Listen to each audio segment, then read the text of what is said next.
Tiga fase ini sudah selesai dua, sekarang masuk yang ketiga. Maka yang ketiga ini, فَإِذَا جَاءَ وَعْدُ الْآخِرَةِ, maka jika datang janji Allah yang terakhir untuk mereka. Apa fase yang ketiga ini? Ada tiga bagian lagi. Satu, liyasu'u wujuhakum. Yang kedua, waliyadkhulul masjida kama dakhaluhu awwala marrah. Yang ketiga, waliyutabbiru ma 'alau tatbira. Ya. Satu sekarang sedang diperlihatkan, liyasu'u wujuhakum.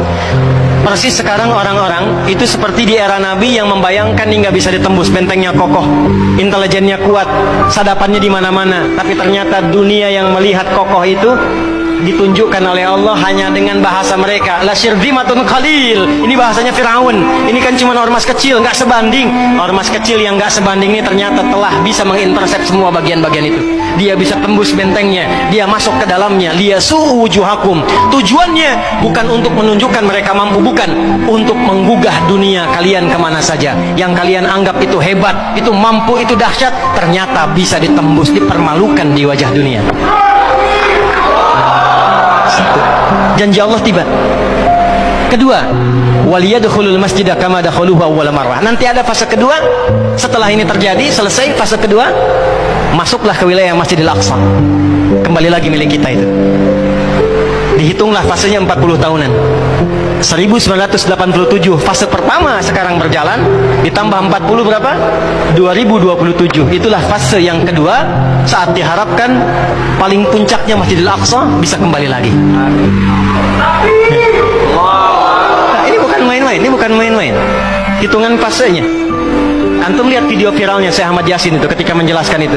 Saya tahu betul itu. Ya. Beliau hitung itu. Ya, 2027 ke 2028, dan puncak akhirnya waliyutabbiru ma 'alau tatbira. Hancur semua, terjadi perang dahsyat. Hitungan saya sih tambah 20 tahun karena fasenya sampai 100 tahun. 40 tambah 40 tambah 20 100.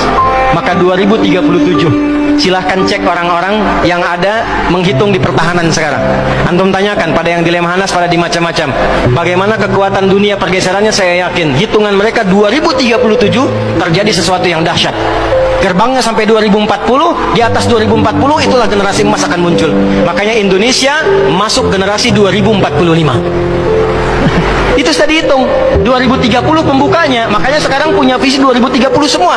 Saudi visi 2030, Rusia, Cina, Afrika Selatan, Brazil visinya 2030 dengan bikin bridge itu. Semua visinya ke sana. Dan yang paling dahsyat, hitungan itu secara spesifik isyaratnya sudah ada dalam Al-Quran. Dan ini bukan ilmu otak-atik, bukan viral TikTok. Ingat, ini sudah sejarah yang berlangsung dari penelitian masa lalu. Maka wajar kalau sekarang mereka takut dikepung. Kenapa? Karena ketika Hamas datang dengan pasukannya darat, laut, udara, itu mempraktekkan surat Al-Hasyr yang sudah mereka pelajari bertahun-tahun. Datang lewat darat, lewat laut, lewat udara. Takut mereka semua. Maka dikontaklah kemudian kolega-koleganya. Datanglah kapal induk 2 dari Amerika, satu lagi datang, Inggris datang, kemudian Kanada datang, Jerman siapkan pasukan. Kenapa? Karena trauma dengan pengepungan. Satu. Ya, cuma satu itu saja. Ya, sekarang apa yang harus dilakukan? Doa yang terbaik. MUI sudah bikin fatwa, baru saya lihat fatwanya hari ini tuh. Fatwa nomor 83 tahun 2023. Kita nggak bisa berangkat ke sana, ya, jangan main-main, jangan potong-potong video saya. Nggak boleh berangkat sembarangan karena gerbang pun ditutup. Antum belum nyampe udah mati duluan. Nggak boleh keluar tanpa izin pemerintah.